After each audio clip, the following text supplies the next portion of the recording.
Hello mga ka-Ferson. Monday na naman.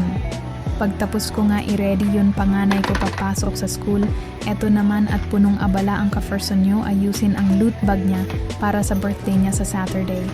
Habang tulog pa yon, bunso ko ay sinusulit ko na at kapag nagising na naman ito, Diyos kao, parang ginyera ang bahay sa gulo tornado sa likod. Pero napakalambing at masayahin naman itong anak ko. Kaya nakakawala ng pagod at nakakaaliw. Tuwing magbe-birthday ang mga anak ko, asahan mo, hindi mawawala ang gawa kong loot bags. Dahil happiness ng mga bata yan sa kids party yan, minsan hinahantay nila. Siyempre alam ko at nagdaan din ako sa ganyan. Kapag morning na-realize ko, maganda makinig ng mga worship songs para ma-relax ka. At the same time, mawala yung worries mo. Ang gaan lang sa pakiramdam. Sabi ko nga sa asawa ko, every morning dapat ganito routine natin.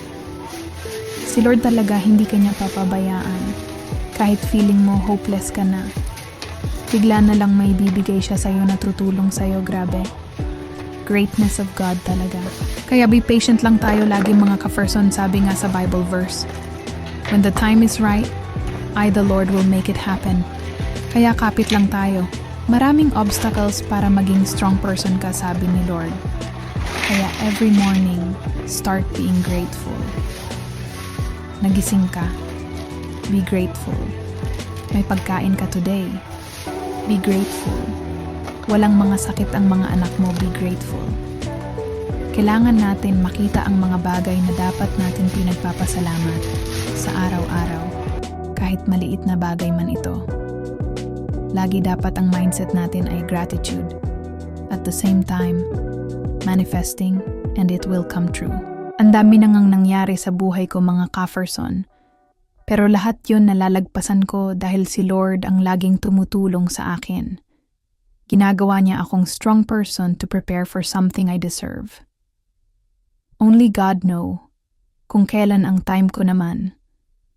Kaya kapag nagkakaproblema ako, I surrender everything to Him. I let go and let God.